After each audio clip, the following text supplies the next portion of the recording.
Peut-être que vous êtes bientôt en vacances et que vous avez l'envie de prendre du temps pour vous pendant ces vacances pour faire du yoga. Aujourd'hui, j'essaye de vous convaincre, de vous convaincre peut-être de faire du yoga pendant vos vacances en vous expliquant pourquoi, de mon point de vue, il est intéressant de faire du yoga en vacances, mais également en vous donnant quelques conseils sur comment faire du yoga sur votre lieu de vacances, que ce soit chez vous ou en allant prendre un cours autour de votre lieu de vacances. Je vous propose donc des conseils pour vivre une expérience de yoga en vacances réussie. Bienvenue dans Brève de tapis, le podcast de l'alchimie des corps. Ce podcast est pour ceux qui pratiquent le yoga à la maison ou en studio et qui souhaitent progresser sans se blesser, que vous soyez débutant ou non. Je m'appelle Marion et j'enseigne le yoga à Albi, dans mon studio et également en ligne. Je vous partage dans ce podcast des réflexions sur l'aspect postural du yoga, des astuces pour pratiquer à la maison en sécurité, des exercices d'autocorrection dans les postures de yoga et des anecdotes un peu plus personnelles. Allons-y! Si vous aimez ce podcast, abonnez-vous pour ne rien manquer des prochains épisodes. Vous pouvez également noter l'émission, mettre des étoiles, mettre des cœurs, laisser un avis sur Apple Podcast pour m'aider à faire connaître Brève de tapis. Après avoir passé plusieurs semaines à parler des profs de yoga et de leur enseignement, aujourd'hui je reviens avec un nouvel épisode pour les élèves de yoga, un épisode de saison, faire du yoga pendant les vacances en été sur son lieu de vacances. Comme souvent, j'aimerais commencer cet épisode de podcast par une anecdote un peu plus personnelle. Même si le yoga est mon métier, je suis professeure de yoga à temps plein. Les vacances sont pour moi l'occasion de aussi faire du yoga, de faire du yoga un peu différemment de ce que je fais toute l'année. Faire du yoga en vacances a été pour moi l'occasion de pratiquer dans des lieux très différents, de pratiquer à travers le monde, de faire du yoga en Inde bien sûr, mais aussi en Amérique du Sud, aux États-Unis, en Australie, dans plein d'endroits différents. Et faire du yoga pendant les vacances s'est révélé pour moi être un vrai besoin, s'est révélé être un vrai atout pour m'aider à passer des vacances sereines. J'ai fait du yoga dans des lieux complètement improbables, dans des lieux de rêve, avec des profs extraordinaires, mais j'ai aussi fait du yoga dans des endroits qui ressemblaient parfois plus à une décharge qu'à un endroit de rêve photographiable pour mettre sur Instagram. Aussi, aujourd'hui, j'aimerais vous faire profiter de mon expérience, de vous expliquer pourquoi, de mon point de vue, il est intéressant de faire du yoga quand on est en vacances, mais aussi de vous donner des astuces pour vraiment que cette expérience de yoga en vacances soit la plus agréable possible. Nous commençons tout de suite par pourquoi faire du yoga en vacances. Souvent, quand on est en vacances, que ce soit chez soi ou ailleurs, on a un peu plus de temps que dans notre quotidien et faire du yoga en vacances est souvent l'occasion de faire des pratiques de yoga un peu plus longues, de faire des pratiques de yoga un peu plus approfondies que ce qu'on peut faire dans notre vie de tous les jours, au milieu de toutes nos autres activités. Faire du yoga en vacances, c'est aussi prendre soin de soi et c'est souvent une envie que nous avons. Quand on part en vacances, on se dit « chouette, je vais pouvoir prendre du temps pour moi, prendre du temps pour prendre soin de moi ». Le yoga est une activité vraiment toute trouvée pour prendre soin de notre corps, de notre esprit et aussi de notre respiration. L'avantage de faire du yoga quand on est en vacances, c'est de changer d'environnement de pratique. Changer peut-être de professeur, changer d'endroit, peut-être passer d'une pratique en intérieur à une pratique en extérieur. Et souvent, quand on change d'environnement de pratique, notre façon de faire du yoga change, ou bien notre cours de yoga nous amène d'autres choses. Changer l'environnement de pratique est souvent très bénéfique. Une autre raison de faire du yoga en vacances est de s'accorder une pause pour vivre des vacances zen, sereines. Parfois, les vacances sont aussi l'occasion de passer du temps en famille ou entre amis et il faut dire ce qui est, parfois ce n'est pas toujours facile. Parfois, ce changement de nos habitudes, ce changement du quotidien n'est pas toujours facile à vivre. Et s'accorder une pause yoga pendant ces vacances, c'est être sûr de profiter de tous les bienfaits du yoga et notamment de prendre du recul sur les situations un petit peu difficiles, de déstresser, de faire diminuer son anxiété. Parce que parfois, des vacances peuvent être anxieuses, surtout quand on part à l'étranger et qu'on enchaîne galère sur galère. Ça arrive. Une autre raison pour moi de faire du yoga en vacances est peut-être d'arriver à installer une pratique de yoga un peu plus régulière. Peut-être que le cours de yoga, votre pratique de yoga, peut être une excuse pour vous dire « Ok, je m'accorde 2 jours pour faire du yoga le matin et le soir. Et je vois ce qu'il se passe pendant ces 2 jours, après ces 2 jours. Qu'est-ce que cette pratique de yoga régulière amène dans mon corps, dans ma respiration, dans mon mental? Qu'est-ce qui change ? Souvent, il est difficile de s'accorder ce temps, un temps de pratique assez intense, en dehors d'une période de vacances. Souvent, quand on veut faire un week-end de yoga, il y a quand même tous les à côté de la vie quotidienne à gérer et parfois on n'y arrive pas. Donc peut-être que cette année, pendant vos vacances, vous pourrez bloquer peut-être 1 heure le matin, 1 heure le soir, pendant 2 jours, 3 jours, peut-être simplement une journée, pour essayer de faire du yoga plus régulièrement. Il n'y a pas de secret, plus on pratique régulièrement, plus on ressent les bienfaits du yoga. Les vacances sont vraiment l'occasion d'installer cette pratique régulière. J'espère vous avoir donné envie par ces quelques arguments de faire du yoga pendant les vacances pour prendre le temps de faire des pratiques plus longues, plus régulières, changer votre environnement de pratique, prendre soin de vous et vivre des vacances zen et sereines. J'aimerais maintenant vous donner quelques conseils, quelques trucs qui pour moi sont vraiment essentiels pour faire du yoga en vacances et s'assurer que ce soit une expérience réussie. J'aimerais vous parler de 2 façons de faire du yoga pendant ces vacances. Des façons qui pour moi sont complémentaires, qu'on soit d'ailleurs en vacances ou pas. Nous allons parler de comment faire du yoga sur son lieu de vacances et comment faire du yoga chez soi quand on est en vacances. J'aimerais donc commencer par comment faire du yoga quand je suis sur mon lieu de vacances. Mon premier conseil serait de commencer par pianoter, sauf si vous êtes en mode déconnexion d'internet et des réseaux sociaux. Mais si vous souhaitez faire du yoga sur votre lieu de vacances, il va falloir commencer par chercher un cours qui vous convient. Un cours qui vous convient, qui soit sur votre lieu de vacances. Peut-être que il y aura des cours proposés directement si vous êtes maintenant il y a beaucoup de campings, de choses comme ça qui proposent des cours de yoga. Ça peut être simplement tenter cette expérience-là ou bien ça peut être aller regarder les studios de yoga qu'il y a autour de votre lieu de vacances et de choisir un cours qui vous convient. Et là, en général, c'est là que ça se corse parce que souvent on ne connaît pas tout le vocabulaire, tous les styles de yoga, on a peur de tomber sur un cours qui est peut-être pas à la hauteur de nos attentes. Et j'aimerais vous dire que ça fait partie du jeu. Faire du yoga sur son lieu de vacances, faire du yoga dans un environnement différent de notre quotidien, c'est prendre le risque que le cours ne soit pas à la hauteur de ce qu'on attend. Donc ce choix du cours va être très important. La première chose que je vous conseillerais, c'est peut-être de choisir un style de yoga que vous connaissez, que vous pratiquez dans votre quotidien.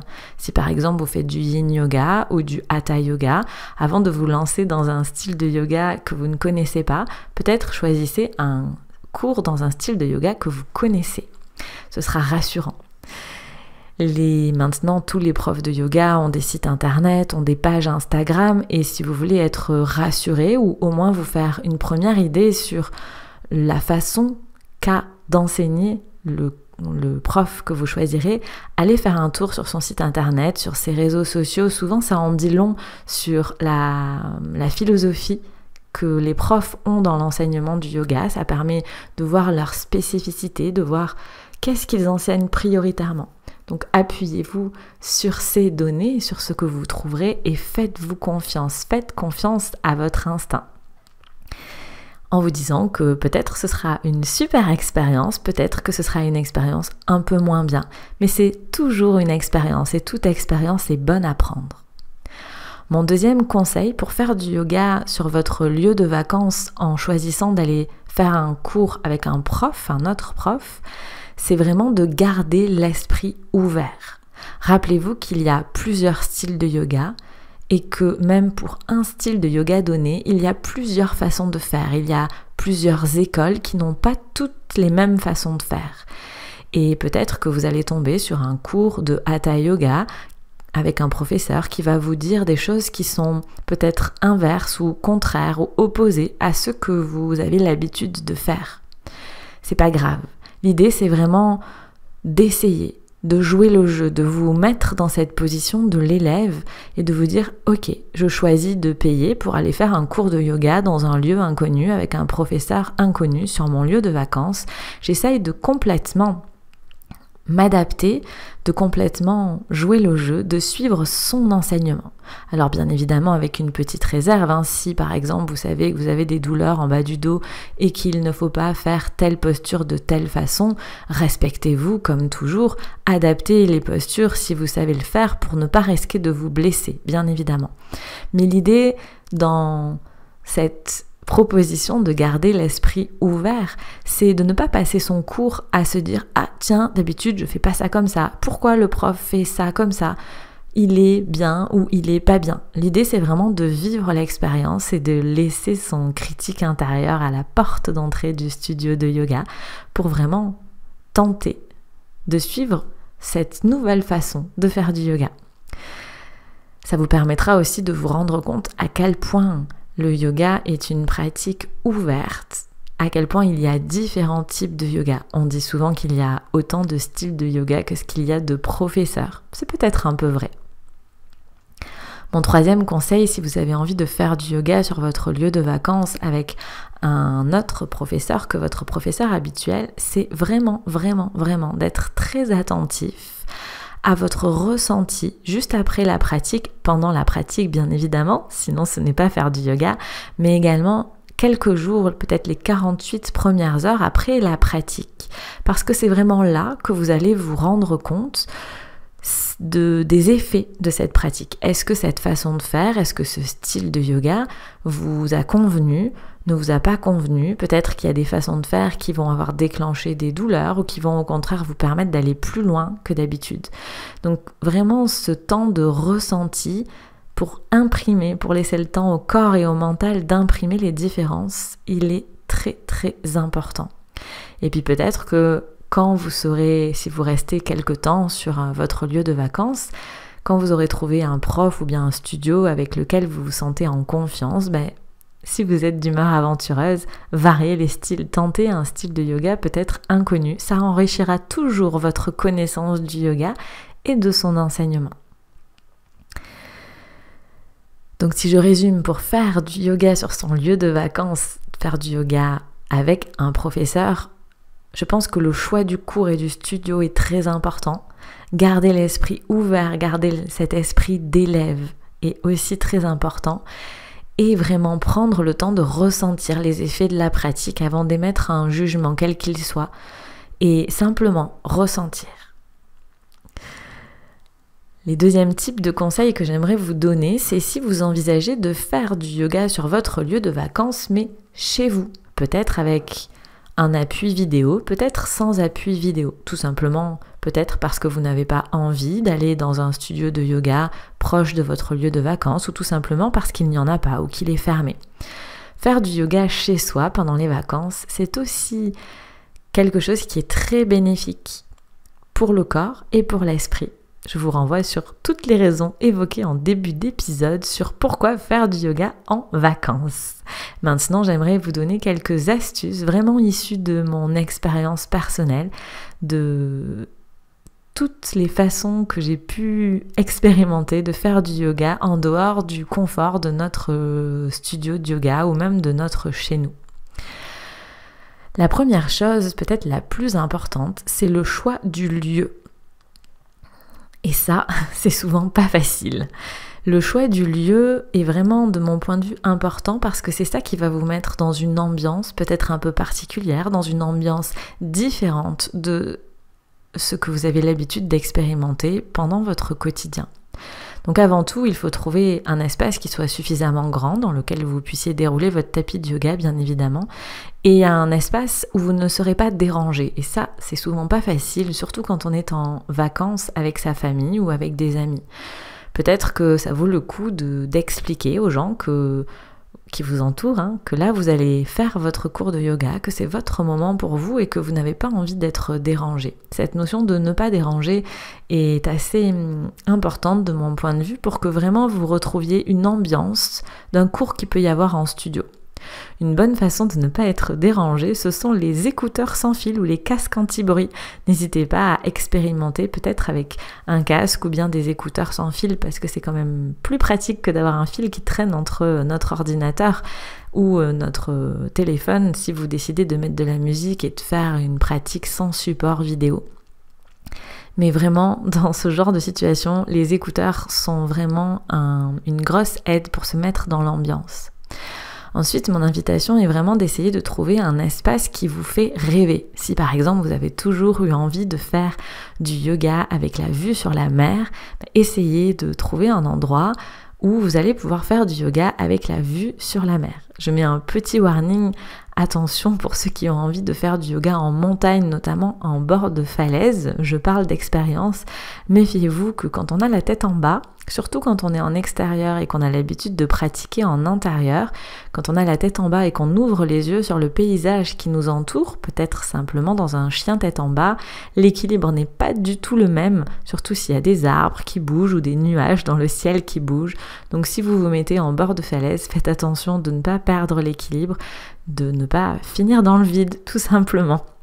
Peut-être que vous pourrez expérimenter ces histoires de perte d'équilibre parce que nos repères visuels ne sont pas les mêmes en extérieur qu'en intérieur.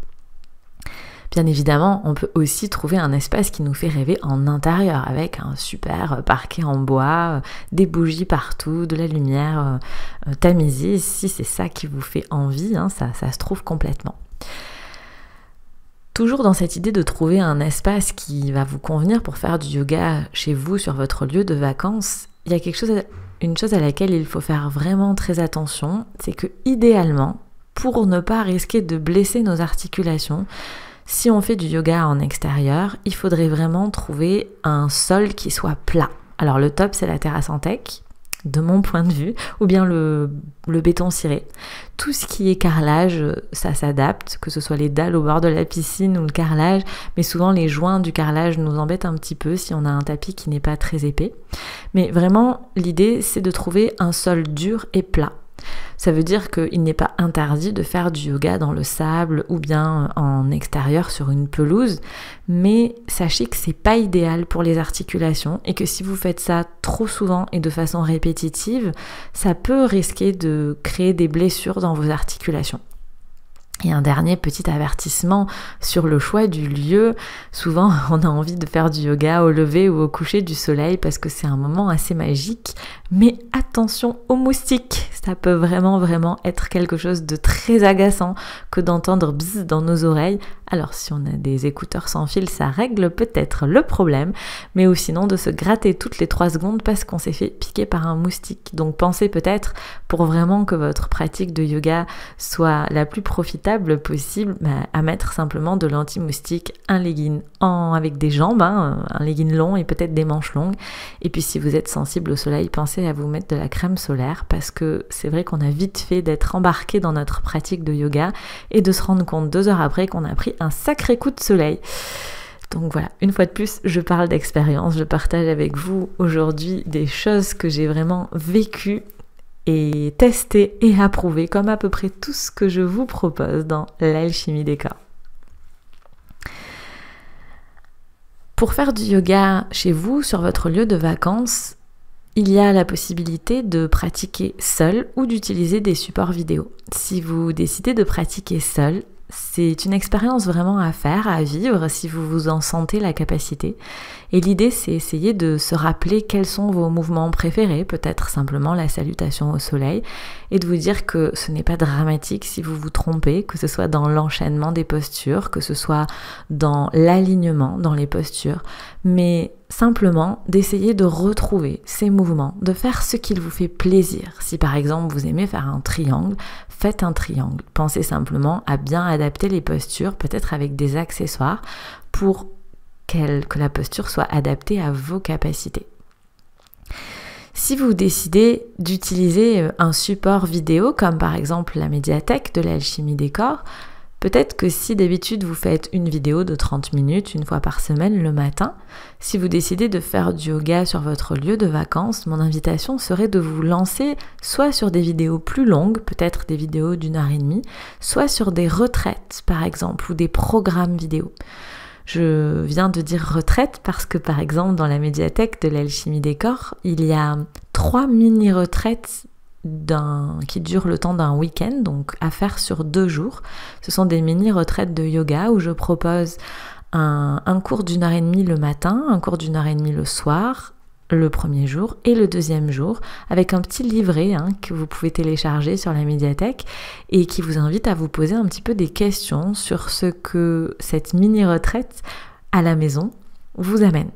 Et donc il y a 3 mini-retraites à la maison pour les niveaux débutants, intermédiaires et confirmés. Et je pense que vraiment faire les vacances sont une bonne occasion d'essayer ces mini-retraites de yoga et de voir ce qu'il se passe avec une pratique plus longue et plus régulière. Vous pourrez retrouver toutes ces vidéos dans la médiathèque de l'alchimie des corps. Et mon dernier conseil, si vous décidez de faire du yoga chez vous pendant vos vacances, c'est de résister à l'envie, si vous faites partie de cela, de sauter la méditation du début et ou de sauter la relaxation finale, Shavasana. La méditation du début est vraiment quelque chose de vital, ce moment où on s'assoit ou bien où on s'allonge et qu'on se reconnecte à nos sens, à nos différents sens. C'est vraiment un moment qui est important pour couper entre les activités qu'on a pu faire avant et le moment où on arrive sur notre tapis de yoga. Donc c'est important de respecter ce moment-là et de résister à l'envie de faire avance rapide pour directement commencer à bouger. Souvent quand on a envie de faire avance rapide, c'est que justement on a vraiment besoin de ce moment de méditation pour dompter le mental, pour l'inviter à ralentir et à s'axer sur nous, sur notre pratique de yoga. Quant à Shavasana, la posture finale de relaxation, c'est vraiment un moment d'intégration dans notre corps, un moment où le corps et le mental peuvent intégrer, apprendre, noter les changements, les apprentissages bien évidemment qu'il y a eu pendant le cours. D'ailleurs, je vous invite, si vous trouvez que ces relaxations finales ne sont pas assez longues en vidéo, vous pouvez toujours soit rester plus longtemps simplement allongé au sol, soit mettre pause et rester un petit peu plus longtemps et puis relancer la vidéo pour la terminer comme je le propose. Mais surtout, ne sautez pas ces méditations de début et Shavasana.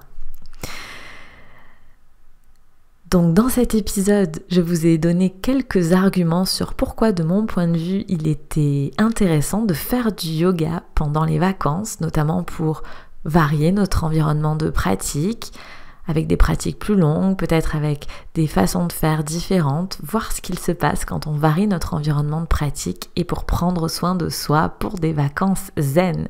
Et je vous ai donné également quelques conseils sur comment faire du yoga sur votre lieu de vacances si vous choisissez de faire du yoga tout seul, comme trouver un espace adapté, soit pratiquer seul, soit pratiquer avec un support vidéo, ou bien faire du yoga sur votre lieu de vacances en allant expérimenter les cours de yoga qu'il y a autour de vous, en choisissant un cours qui vous convient, en gardant l'esprit ouvert et en prenant vraiment le temps de ressentir les effets de ces cours de yoga sur tout votre corps. Les vacances sont donc vraiment une très bonne occasion de prendre soin de soi par le yoga. Le yoga est un outil, une philosophie de vie, un voyage qui nous invite vraiment à prendre soin de nous. Et peut-être que vous profiterez de vos vacances pour voyager à l'intérieur de vous grâce aux pratiques de yoga. Dans le prochain épisode de Bref de tapis, nous parlerons de une journée dans la vie d'un prof de yoga. En attendant d'écouter cet épisode, si tu souhaites que je te soutienne dans ta pratique de yoga cet été, sur ton lieu de vacances ou chez toi, que tu travailles ou pas, je te propose de rejoindre la médiathèque de l'Alchimie des Corps. La médiathèque, c'est ma plateforme de cours de yoga en ligne et pour l'été, je t'ai préparé un programme un peu spécial. Ça s'appelle les matins océaniques du yoga. Un programme qui s'adapte vraiment à la saison avec des pratiques matinales tournées en fond d'océan qui s'adaptent à tous les niveaux. Faire du yoga pour se renforcer, pour s'étirer, pour se détendre, pour respirer, pour méditer. Dans ce programme, les matins océaniques du yoga, il y a 12 cours que tu peux faire à ton rythme qui sont accessibles lorsque tu l'es. Pour profiter de ce programme, il ne te reste qu'à t'abonner à la médiathèque de l'Alchimie des Corps. En t'abonnant, tu pourras profiter des matins océaniques du yoga, de toutes les vidéos déjà présentes dans la médiathèque et des nouvelles vidéos à venir. Je te prépare notamment quelque chose d'un peu spécial pour le mois d'août, je ne t'en dis pas plus. Je te mets dans les notes de l'épisode le lien pour rejoindre la médiathèque de l'Alchimie des Corps et profiter de ce programme, que tu sois élève de yoga ou prof de yoga. On se retrouve donc dans 15 jours pour un nouvel épisode de Bref de tapis.